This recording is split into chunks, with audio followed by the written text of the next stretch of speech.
Fast food giant ম্যাকডোনাল্ডসের সেই পরিচিত দৃশ্য কি তবে চিরতরে বদলে যাচ্ছে? কয়েক দশক ধরে চলে আসা সেলফ সার্ভিস সোডা ফাউন্টেন বা নিজে থেকে পানীয় ঢেলে নেওয়ার সুযোগ বন্ধ করার সিদ্ধান্ত নিয়েছে কোম্পানিটি। এই পরিবর্তনের ফলে সাধারণ গ্রাহকদের অভ্যাসে কেমন প্রভাব পড়বে এবং কেন এই সিদ্ধান্ত, তা নিয়ে বিস্তারিত জানাচ্ছেন সামিরা বাঁধন।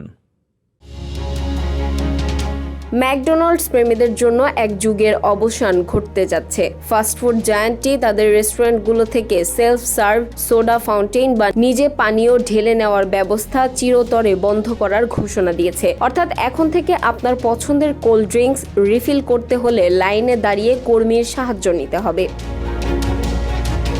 ম্যাকডোনাল্ডস জানিয়েছে 2032 সালের মধ্যে পুরো আমেরিকা জুড়ে এই পরিবর্তন কার্যকর করা হবে। মূলত আধুনিকায়ন, রক্ষণাবেক্ষণ খরচ কমানো এবং টেক আউট বা ডেলিভারি সার্ভিসের ক্রমবর্ধমান চাহিদার কথা মাথায় রেখেই এই সিদ্ধান্ত।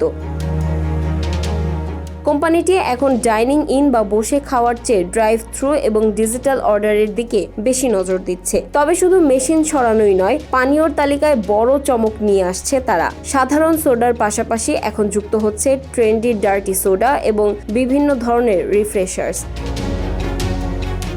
আগামী মাস থেকেই এই নতুন ঘরানার পানীয়গুলো দেশ জুড়ে পাওয়া যাবে। বিশেষজ্ঞরা মনে করছেন এর মাধ্যমে পানীয়র অপচয় রোধ এবং হাইজিন বা পরিচ্ছন্নতার ওপর আরও নিয়ন্ত্রণ পাবে ম্যাকডোনাল্ডস। তবে গত কয়েক দশক ধরে চলে আসা আনলিমিটেড রিফিলের সুবিধা হারানোয় অনেক গ্রাহকই সামাজিক যোগাযোগ মাধ্যমে তাদের অসন্তোষ প্রকাশ করেছেন।